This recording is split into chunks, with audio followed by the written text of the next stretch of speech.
Hello, this is Christine from Girl Scouts Heart of Michigan. Do you like finding rocks? Studying rocks and minerals is a great way to learn about geology, the study of the Earth's structure and what it's made of. Searching for rocks with unique colors, shapes, and patterns is one of my favorite things to do and is a fun way to turn an everyday walk outside into a treasure hunt. In this video, I'm going to share about 3 of my favorite rocks and then show you how to make a delicious rock-inspired candy treat. The first rock I'm going to show you is a mineral called quartz. These are easy to identify because they are somewhat translucent, meaning that you can see through them, at least a little bit. Quartz that doesn't have any color is called rock crystal quartz by geologists, but is more commonly called pure quartz or clear quartz. However, quartz can also be found in lots of different colors, and each color has its own name. A few of the more common ones found in Michigan are rose quartz, which has a pink color, and smoky quartz, which can be light brown to a dark gray in color.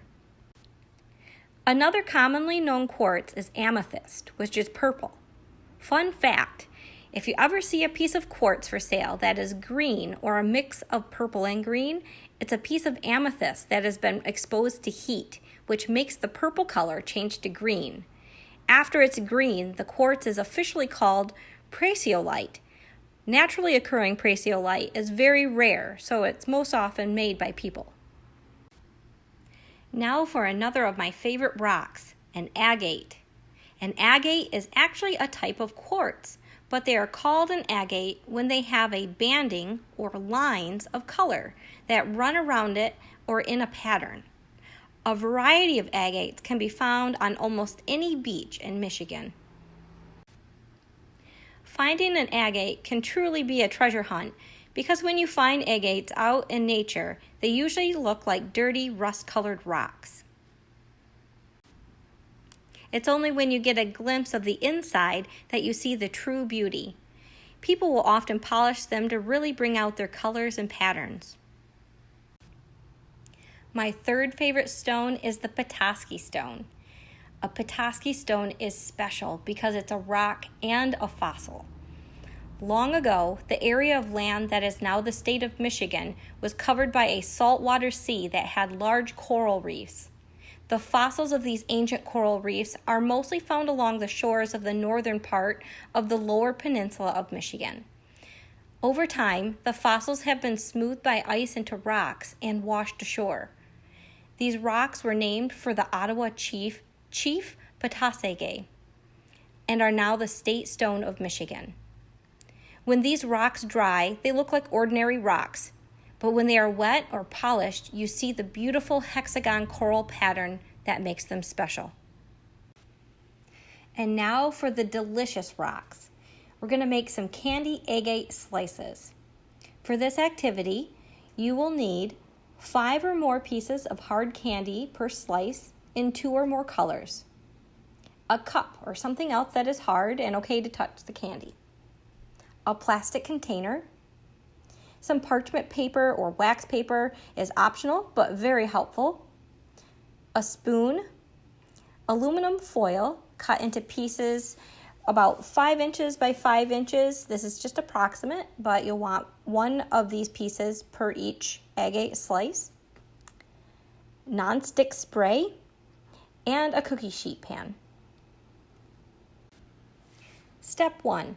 Roll the edges of each piece of aluminum foil to make a wall around the edge of the piece to give it a circular or oval-like shape. Try to keep the center of the foil as flat as possible. If the foil in the center gets a lot of crinkles, just use your clean fingers to help smooth it again. Step 2. Put the foil shapes onto a cookie sheet and spray them with non-stick spray to help keep the candy from sticking to the foil, and then preheat the oven to 300 degrees Fahrenheit. Step 3. Separate the candies by color and unwrap them. Step 4. Put the same color candies in the plastic container. Put a piece of parchment paper on top of the candy and then use the bottom of the cup to gently crush them. The smaller the pieces, the better.